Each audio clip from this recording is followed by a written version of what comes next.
Bienvenue dans Sans Interdit, le podcast qui libère ta magie. Je suis Flora, coach spirituel, et je t'aide à sortir de la matrice, à surmonter ton sentiment de décalage pour retrouver une vie alignée avec toi-même grâce à tes talents intuitifs. Tous les vendredis, seul ou avec une invitée, je vais te parler de spiritualité ancrée et décomplexée, avec des expérimentations, des histoires, des outils et des explorations du monde spirituel. Je t'invite à retrouver ce qui est le plus précieux, ta vérité. Bonne écoute! Bienvenue dans Sans Interdit, le podcast qui révèle ta magie. Je suis Flora, ton hôtesse, et je suis très heureuse de te retrouver pour un nouvel épisode. Aujourd'hui, je vais te parler d'un de mes outils de développement personnel qui a finalement le plus changé ma vie, qui a eu le plus d'impact sur moi et même sur mon anxiété. Je veux dire, là, les choses sont posées. Je vais te parler de Ho'oponopono. Je vais t'expliquer d'où ça vient, je vais t'expliquer comment ça fonctionne, comment toi, là, en m'écoutant, tu peux le mettre en œuvre pour aller de mieux en mieux jour après jour, comment tu peux l'utiliser. Je vais te donner aussi des exemples, des anecdotes où j'ai constaté des effets incroyables par Ho'oponopono, pardon. Je vais te donner aussi quelques petites applications supplémentaires. Ça, je ne dirai rien, surprise, il faut que tu écoutes jusqu'au bout. Et tu auras aussi un petit cadeau que tu pourras retrouver sur l'article de blog associé à cet épisode de podcast. Alors, Ho'oponopono. J'ai connu ça il y a une quinzaine d'années par une kinésio avec laquelle je travaillais pour me libérer de plein de choses. Voilà. Et elle m'avait donné un extrait d'un bouquin sous forme de photocopie. J'allais dire polycopier, mais ça fait tellement vieille. Elle m'avait donné un extrait d'un bouquin sous forme de photocopie, et puis elle m'avait dit, tiens, essaye ça, lis ça, essaye, et puis tu me diras. Cet extrait, c'est l'extrait d'un livre de Joe Vitale où il parlait du miraculeux Dr Len. Et donc, c'est la première fois que j'ai rencontré, entre guillemets, Ho'oponopono, et que j'ai découvert le mantra, oui, parce qu'il s'agit d'un mantra. Mais je l'utilisais extrêmement mal. Je l'utilisais de façon hyper mécanique, sans aucune conscience.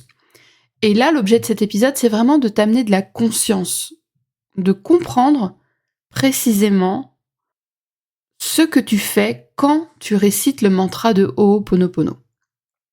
Alors, Ho'oponopono, ça vient d'Hawaï. C'est une pratique originellement tribale. C'est une pratique de pardon. Et quand quelqu'un agissait mal, la tribu se réunissait et pratiquait le rituel de Ho'oponopono pour apporter son pardon, mais également la guérison auprès de la personne qui avait mal agi. Donc c'est une pratique qui est restée tribale extrêmement longtemps, jusqu'à, me semble-t-il, la fin des années 70, le début des années 80, quand une guérisseuse hawaïenne, qui s'appelait Morna Simeona, a transformé cette pratique collective, qui impliquait toute la tribu, en une pratique individuelle. Et donc, c'est grâce à Morna Simeona que nous avons maintenant cet outil que nous pouvons utiliser individuellement. Morna Simeona a également été l'enseignante du docteur Yulen, qui est à l'origine de la diffusion de Ho'oponopono dans le monde. Pas directement grâce à Joe Vitale. On va reprendre un petit peu, et du coup, ce que je vais te raconter sur le Dr Len, c'était l'objet du texte qui m'avait été transmis par ma kinésiologue. A commencé à se diffuser une histoire dans les années 90 d'un psychologue, du coup, le Dr Len, qui aurait permis de vider l'aile psychiatrique d'une prison à Hawaï sans voir les patients, sans les médicamenter, sans faire tout ça. Et en fait, c'est une histoire qui avait été racontée à Joe Vitale par un de ses amis. Alors, c'est une époque où il n'y avait pas Internet. Voilà. C'est une époque où, quand tu voulais faire tes recherches, fallait sortir les rames et te remonter les manches. Donc c'est une histoire qui avait été racontée à Joe Vitale, et Joe Vitale s'est dit « C'est quoi ces conneries ?» Et donc il a fait ses recherches. Et il a fini par remonter au Dr Len. Et il a voulu prendre rendez-vous avec lui, et le Dr Len ne travaillait pas en direct. Je me rappelle plus très bien, je crois qu'il fallait lui laisser un message sur répondeur, et puis après Dr Len, en fait, il faisait sa séance de Ho'oponopono pour toi, et puis voilà, c'était fait, mais t'avais pas de contact direct avec lui. Et il a fini, à force de chercher, d'essayer vraiment d'entrer en contact avec lui, par le rencontrer. Et donc voilà. Donc, comment le Dr Len a fait pour vider cette aile psychiatrique d'une prison hawaïenne? Je l'ai entendu le dire dans une conférence à laquelle j'ai assisté. Bon, c'était un enregistrement de conférence, hein. Je l'ai entendu le raconter. Et en fait, il disait, je prenais les dossiers et je nettoyais. En fait, ce qu'il a expliqué, parce que Dr Len est décédé il y a 2 ans maintenant, je crois. Ce qu'il expliquait, c'était que il lisait les dossiers, et quand il y avait un truc qui le déclenchait à l'intérieur, il nettoyait ce qui l'avait déclenché. Ce qui le faisait réagir, eh bien, il le nettoyait, en faisant Ho'oponopono. Et donc, il passait ses journées à lire les dossiers et à faire Ho'oponopono. Mais ce qu'il faut comprendre aussi, c'est qu'il y a eu des effets, des side effects, si tu veux, par rapport à l'action du Dr Len dans cette prison. C'est que, à cette époque, la prison, il y avait un énorme turnover au niveau du personnel médical. Ils n'arrivaient pas à rester. Ils avaient d'énormes problèmes de santé et ils devaient partir en congé, changer de poste, etc. Il était même impossible de repeindre les locaux pour les rendre plus agréables. Il était impossible d'en faire un endroit un peu plus chaleureux, un peu plus accueillant.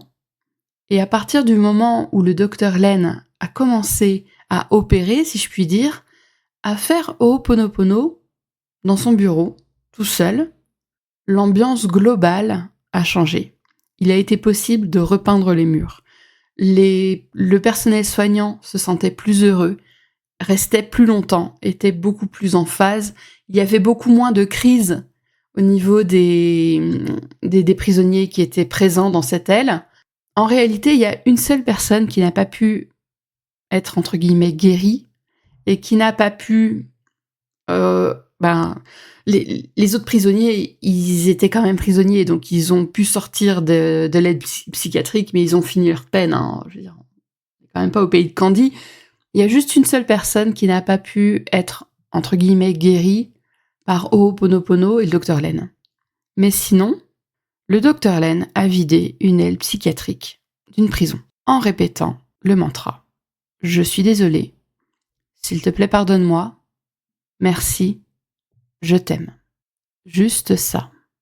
Pas de rituel, pas de sang de vierge, ça c'est une blague, pas d'appel à des divinités, rien. Rien que la répétition du mantra. Et donc, Joe Vitale, parce qu'il est un peu têtu, a fini par rencontrer le Dr Len. Je vais pas te raconter toute l'histoire parce qu'il la raconte en long, en large, en travers dans tous ses bouquins. Donc, tu pourras retrouver les livres de Joe Vitale en librairie, sur Amazon, sur Momox.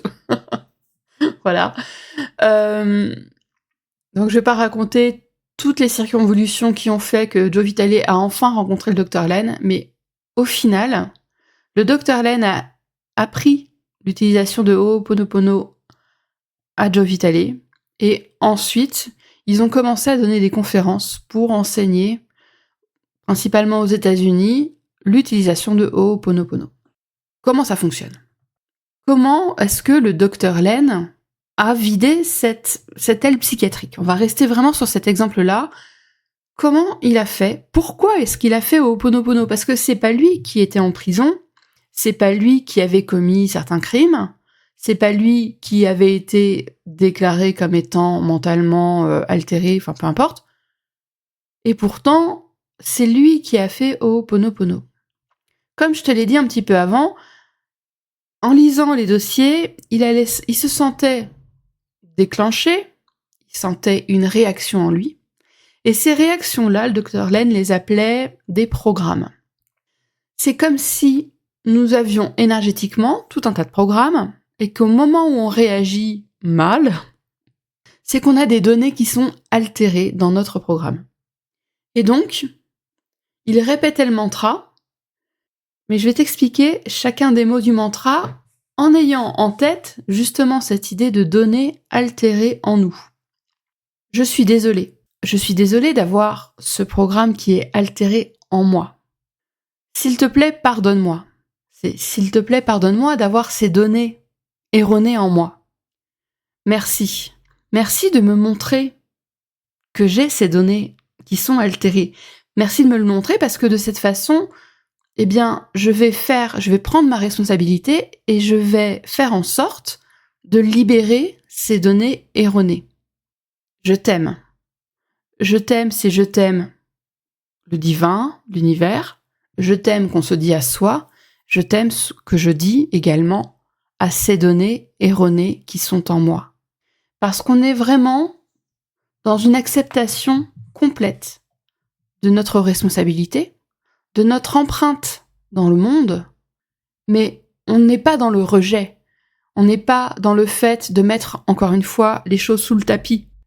Je réagis parce que je réagis pour une raison X, Y, Z. Ça peut être à cause d'un trauma, tout comme ça peut être à cause de quelque chose qui serait transgénérationnel. Peu importe, je réagis. Eh bien, je vais embrasser ces données qui ont fait que j'ai réagi. Je vais les voir, les reconnaître pour ce qu'elles sont, leur dire que je les accepte. Et quelque part, c'est fusionner dans l'amour, en fait. C'est ça l'image que j'ai. L'image qui me vient. Donc, quand tu répètes le mantra Ho'oponopono, je suis désolée, s'il te plaît, pardonne-moi, merci, je t'aime. Déjà, chaque élément, tu peux le répéter dans l'ordre que tu veux. Moi, j'avoue que j'aime bien commencer par je suis désolée. Mais parfois, je vais commencer par merci, je vais commencer par autre chose. Mais j'aime bien commencer par je suis désolée. Il faut comprendre qu'on ne s'adresse pas à quelqu'un. On s'adresse vraiment à cette donnée qui est erronée en nous. On s'adresse vraiment à cette partie du programme qui schmourfe. Mettons, je m'engueule avec ma sœur. Je vais pas utiliser Ho'oponopono comme de la magie noire pour faire en sorte qu'elle revienne vers moi et qu'on arrête les disputes. Mais en même temps, quand bien même je serais responsable de toute façon. On est tous responsables de ce qui se passe. Mais en même temps, je vais pas m'adresser à ma sœur. Imagine que je suis vraiment hyper en colère contre elle. Je suis pas en train de dire je suis désolée à ma sœur. C'est que je suis désolée d'avoir ce programme qui merde à l'intérieur de moi et qui fait que je me suis disputée avec ma frangine. S'il te plaît, univers et moi-même, pardonne-moi d'avoir ce programme erroné en moi. Je ne m'adresse pas à ma sœur. Je ne m'adresse pas à la personne qui m'a blessée, qui m'a fait réagir. Je ne m'adresse pas à elle, je m'adresse à moi et au divin. Merci à nouveau de m'avoir montré que j'ai ce programme qui me fait réagir. Et je t'aime, donc le divin, moi, mon programme. Il faut vraiment comprendre qu'on ne s'adresse pas à l'autre. On n'est pas du tout dans une démarche manipulatrice. On n'est pas du tout dans une démarche où on va tenter de manipuler l'autre. On n'est pas dans une démarche de magie noire où on va essayer de faire changer l'autre d'avis. On va prendre notre part. On va nettoyer devant notre porte et on va nettoyer ce qui nous a fait réagir. Et ce qu'il faut comprendre aussi, c'est que c'est une phrase que je répète souvent. Je sais que j'ai déjà dite dans le podcast. C'était ma première enseignante Reiki qui m'avait dit « De toute façon, le jour où t'as plus rien à nettoyer, c'est que t'es morte. » Le docteur Len disait à peu près la même chose. Il y avait un truc assez rigolo dans les conférences, parce que j'ai mangé plus d'une dizaine d'heures de conférences du docteur Len. Ce qui était assez marrant, c'est qu'au moment des questions-réponses, je me souviens d'une femme qui posait énormément de questions, qui était hyper curieuse, et donc docteur Len, il disait des questions, et tu la voyais lever la main, et puis il lui disait « Ok, t'as une question ?» eh bien, nettoie, et après tu reviendras si t'as encore ta question. Je trouvais ça génial. Et c'était pas une façon de l'envoyer se faire cuire un œuf. C'était juste, ok, qu'est-ce qui t'a fait poser cette question? Est-ce que c'est un programme à l'intérieur de toi? Alors nettoie. Nettoie à l'intérieur de toi. Et puis ensuite, si cette question est toujours présente, reviens. Je trouve ça dingue. C'est vrai que de prime abord, ça pouvait sembler assez raide comme façon de réagir auprès d'une cliente, mais j'avais trouvé ça quand même très intéressant juste à observer. Je pense que moi, je l'aurais mal pris. Du coup, il aurait fallu que je nettoie. Mais et donc voilà. Et c'est quoi le but de Ho'oponopono? Donc le but de Ho'oponopono, moi, ce que j'en comprends, c'est vraiment d'être dans cette idée qu'on est tous liés. Même si je ne parle pas tous les jours à ma voisine, je suis liée à elle, je suis liée au monde, je suis liée à chacun d'entre nous. Et dans ce cas, il est de ma responsabilité de prendre en charge mon énergie, de prendre en charge mes constructions, mes programmes, et de nettoyer ce qui merde. Voilà. C'est ma responsabilité. Et le but final, entre guillemets final, de Ho'oponopono, c'est de nous permettre de revenir à ce que le Dr Len appelait l'état zéro. L'état zéro, c'est pas un état de mort, c'est pas ça. L'état zéro, je l'ai déjà atteint quelques fois. C'est moi, j'ai ressenti ça comme un moment de clarté incroyable. J'avais plus de questions. Je me souviens d'une fois où j'étais vraiment... J'avais cette impression d'être en stase. Tout était clair. J'avais plus de peur, j'avais plus d'angoisse, j'avais plus d'anxiété, j'avais plus de questions. J'étais claire. C'était parfaitement clair. C'était un état qui était très très court. Ça fait longtemps que j'y suis pas retournée. Ça veut dire qu'il faut que je fasse davantage Ho'oponopono. Mais c'était un état incroyable. Et juste en répétant le mantra. Juste ça. Alors, ça m'a pris plusieurs semaines, hein. Je veux dire, tu vas pas faire ça en une journée. Ça m'a pris plusieurs semaines la première fois que je suis arrivée à l'état zéro. Et en fait, c'est un petit peu comme si mon excitation d'arriver dans cet état-là m'avait un peu fait perdre justement l'état là. Mais c'était vraiment très intéressant comme sensation. Cette clarté immense, d'autant plus que là, depuis quelques temps, je suis pas mal dans le brouillard. Et donc, ouais, c'était fou. C'était vraiment fou. Tout était clair. Je voyais le chemin, je voyais tout. Incroyable. Donc, Ho'oponopono, l'idée, c'est ça. C'est que tu vas nettoyer devant ta porte. Parce qu'en fait, en nettoyant devant ta porte, tu vas nettoyer tout le reste. Il faut vraiment comprendre que le mantra a une empreinte énergétique. Alors oui, il est traduit. Et tu peux le faire dans toutes les langues. La vibration reste là. Il y a une vibration précise dans « je suis désolé ». Il y a une vibration précise dans « s'il te plaît, pardonne-moi ». Il y a encore une vibration précise dans « merci ». Et enfin, le plus beau, je trouve, il y a aussi une vibration extrêmement précise dans « je t'aime ». Au tout début de l'épisode, je te disais que j'ai connu Ho'oponopono il y a une quinzaine d'années et que je l'utilisais mal. Je vais t'expliquer pourquoi. Parce qu'en fait, je répétais le mantra de manière hyper mécanique. Et je vais te donner une anecdote. J'étais terrorisée en voiture, j'ai passé mon permis hyper tardivement. J'ai eu mon permis à 29 ans. Parce que j'étais terrorisée en voiture. J'habitais en Moselle, à côté de la 31, c'est une autoroute sur laquelle il y a énormément de trafic et énormément de camions, parce que c'est juste à côté du Luxembourg, de la Belgique, de l'Allemagne. Donc on est dans cette zone-là. J'étais donc extrêmement anxieuse à l'idée de prendre l'autoroute. J'avais très très peur. Alors, mon anxiété avait une raison que j'ai identifiée, hein, c'est pas le souci. Mais une fois, je me suis retrouvée au volant de ma voiture, coincée entre deux camions. Mais coincée, quoi. Et je savais... J'ai fait un freeze. Voilà. Mon cerveau a gelé. J'étais coincée entre les deux. Limite, je respirais plus. J'étais de doigt de mourir. Là, à ce niveau-là, l'accident, il était vraiment pas loin. J'étais en panique complète. Et je me suis souvenue de Ho'oponopono. Je me suis mise à hurler le mantra au volant. Mais en le répétant très très vite, il y avait aucun sens dans ce que je disais. Je suis désolée, s'il te plaît, pardonne-moi, merci, je t'aime. Je suis désolée, s'il te plaît, pardonne-moi, merci, je t'aime. Je suis désolée, s'il te plaît, pardonne-moi, merci, je t'aime. Pendant tout le temps où je suis restée coincée entre ces deux camions. Et en fait, bon, ce qui m'a aidé, c'est que ça m'a aidé à me concentrer sur autre chose que sur ma peur.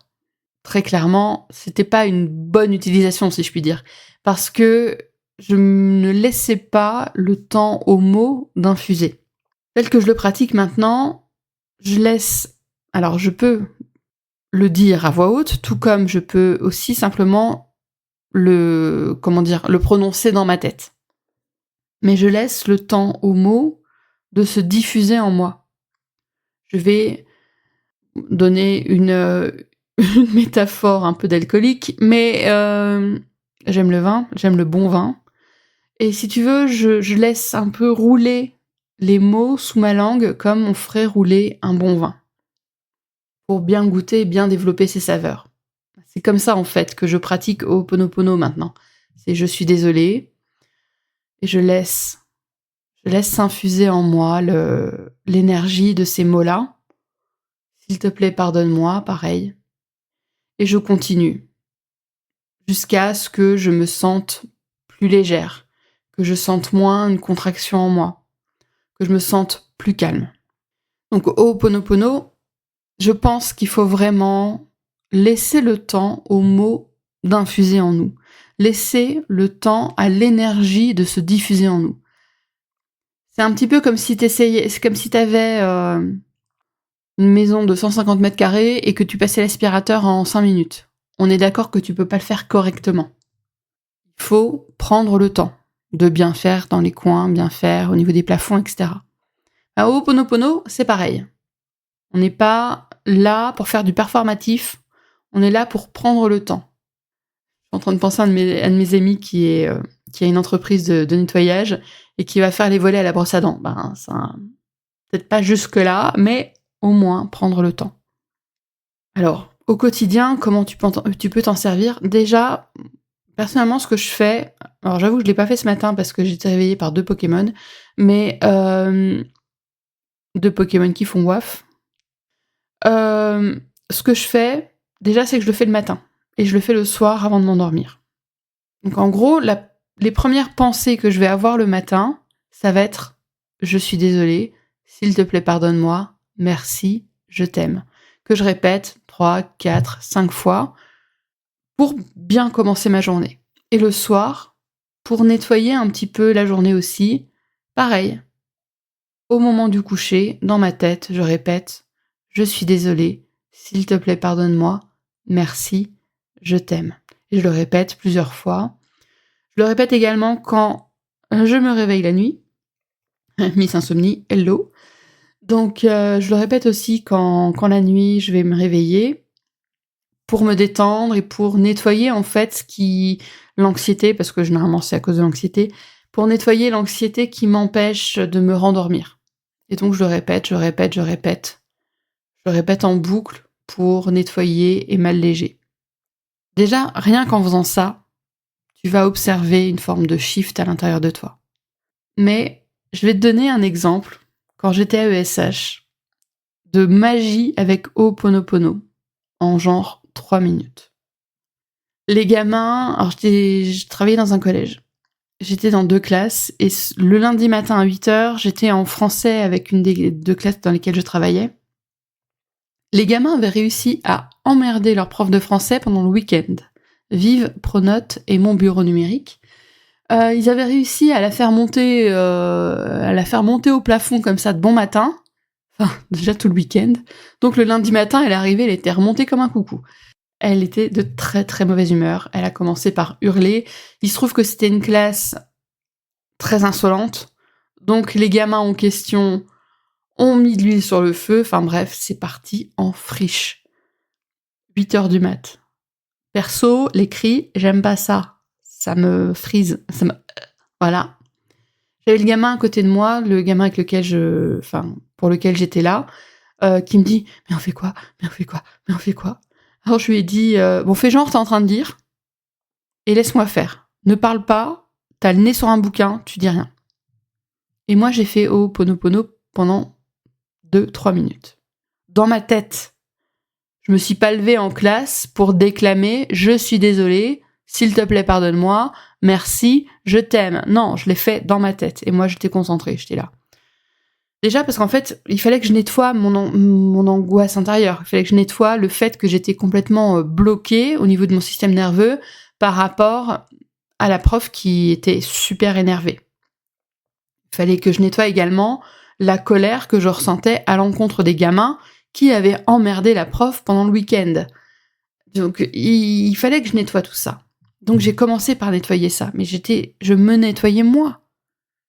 Je me nettoyais moi tout en ayant à la fois conscience et confiance dans le fait que ça allait produire un miracle. Mais je me nettoyais moi. J'apaisais mon système nerveux, j'apaisais mes angoisses, j'apaisais ma colère, en répétant « Je suis désolée, s'il te plaît, pardonne-moi, merci, je t'aime ». Juste ça. 3 minutes. 3 minutes, et c'est comme si la chape de plomb qu'il y avait dans la classe s'était levée. La prof, son énergie était complètement différente. Elle s'est mise à sourire. Elle a commencé le cours. Les gamins, même les plus pénibles, ont sorti leurs affaires. Et on a fait cours. Voilà la magie concrète de Ho'oponopono. Voilà sa magie concrète. Voilà sa magie concrète quand tu es prête à la mettre en œuvre. Quand tu sors de ton idée de... Parce que moi, j'avais vu des bouquins il y a quelques années du genre maigrir avec Ho'oponopono, améliorer ses relations avec Ho'oponopono. Et je sais même plus quoi, en fait, tellement c'est n'importe quoi. T'as pas besoin de ça. Je pense que les personnes qui ont écrit ces livres auraient dû peut-être nettoyer un petit peu le sujet de leur livre avant de l'écrire, parce que je pense qu'il n'aurait plus lieu d'être. Très clairement. Je suis pas un peu en mode « Ah, j'aurais bien aimé avoir cette idée ». Non, pas du tout. Alors là, pour moi, Ho'oponopono, là, si je te fais un épisode de podcast là-dessus, c'est parce que je veux que tu puisses l'utiliser. Je veux que tu comprennes que c'est hyper simple et que ce qu'on te demande finalement, enfin ce que moi je te demande, ce que l'univers te demande, c'est de prendre ce temps pour toi, pour nettoyer devant ta porte. Parce qu'en nettoyant devant ta porte, en nettoyant au fur et à mesure tes petits programmes qui sont altérés, tu vas améliorer ta vie. Alors quand j'utilise le terme améliorer, je veux pas être dans une idée performative, machin, mais tu vas t'offrir la possibilité de te sentir de mieux en mieux jour après jour. Je vais pas te dire que Ho'oponopono va te faire gagner de l'argent, ou te faire maigrir, ou te faire trouver un amoureux, ou... En fait, ça, je vais être un peu cash, mais je m'en bats les reins. C'est juste que Ho'oponopono peut t'aider réellement, à condition que tu t'y mettes. À condition que tu te donnes le temps de le faire. À condition que tu y ailles. Point. Avec Ho'oponopono, il y a également un outil que j'adore, que je conseille très souvent à mes clientes, et que tu trouveras en PDF dans l'article de blog. C'est la prière de Morna. La prière de Morna, moi j'ai une version simplifiée parce qu'elle existe aussi en version hyper longue. La prière de Morna, c'est une prière qui t'aide à nettoyer au niveau transgénérationnel, mais alors quelque chose que t'es même pas prête. C'est une prière, moi je la connais pas par cœur et pourtant je la fais régulièrement. C'est une prière, en fait ça commence, je l'ai même pas mise sous mes yeux là, tu vois, donc je vais vraiment faire ça de tête. Père, Mère, Dieu, je te demande de me ramener à l'origine du fait que, par exemple, j'en sais rien moi, du fait qu'il faut aller pour se faire entendre. Voilà, en fait, en gros, t'as le début de la prière, tu vas insérer ton problème et tu vas lire la suite. La prière, tu vas la lire 4 fois avec ton problème. À la fin, moi, j'aime bien prendre une grande inspiration, les mains sur le cœur. Je laisse un peu infuser, tu vois. Et je me demande à l'intérieur s'il est nécessaire que je refasse la prière avec le même problème ou si je vais nettoyer autre chose. Et après, je continue.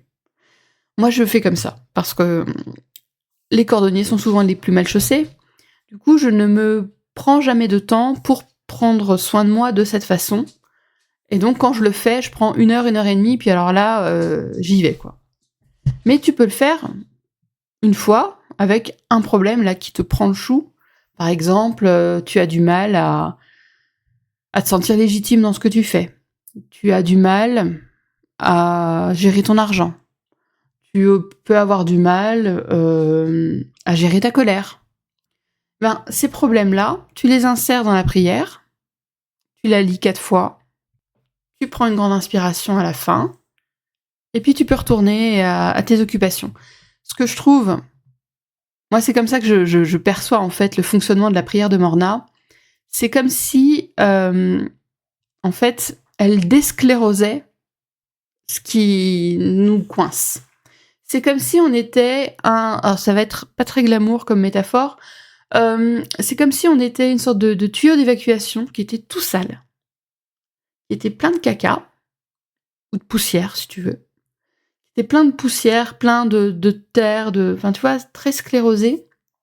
Et que la prière de Morna permettait de décoincer tout ça, de nettoyer tout ça.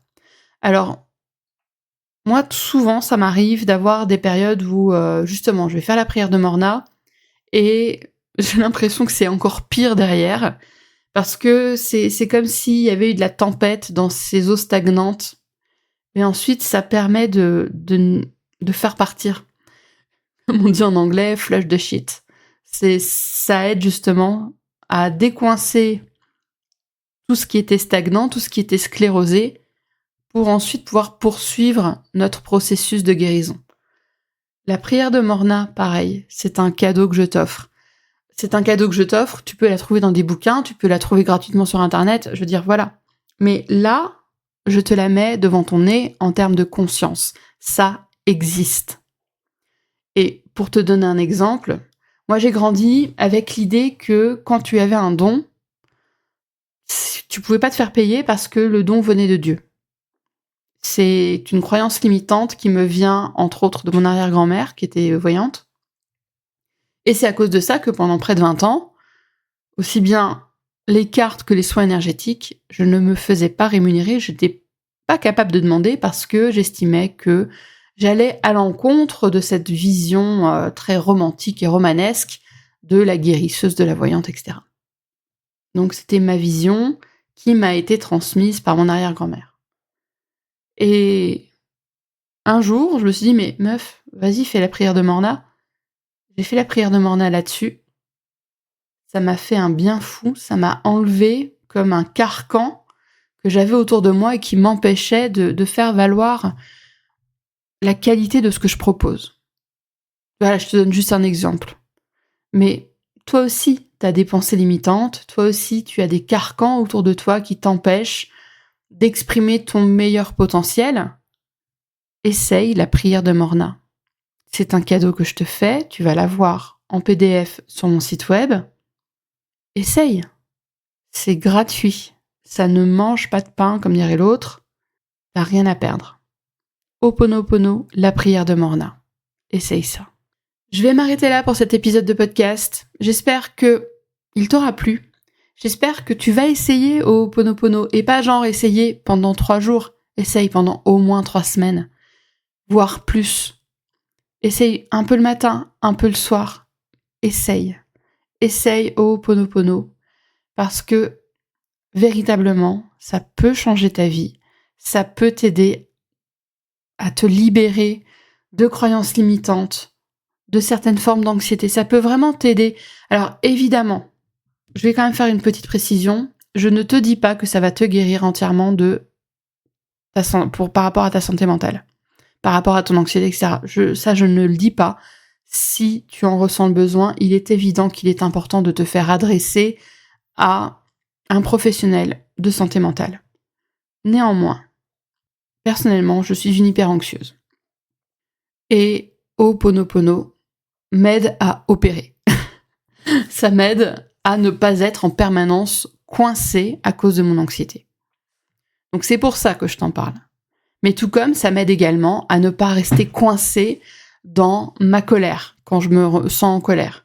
Ça m'aide à flush the shit. Voilà, très clairement.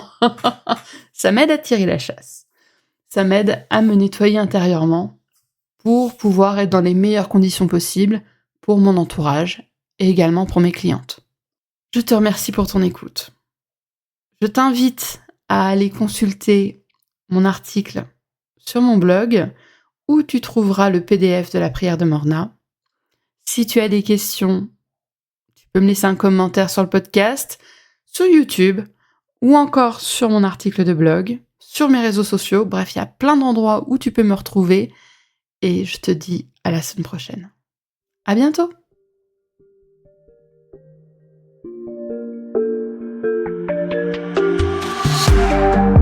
Merci pour ton écoute.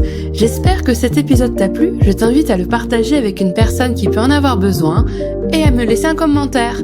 Tu peux me retrouver en dehors du podcast pour échanger avec moi sur mon site, sur Instagram ou encore par email. Les infos sont en description de l'épisode. On se retrouve la semaine prochaine pour un nouvel épisode de Sens Interdit. À très vite!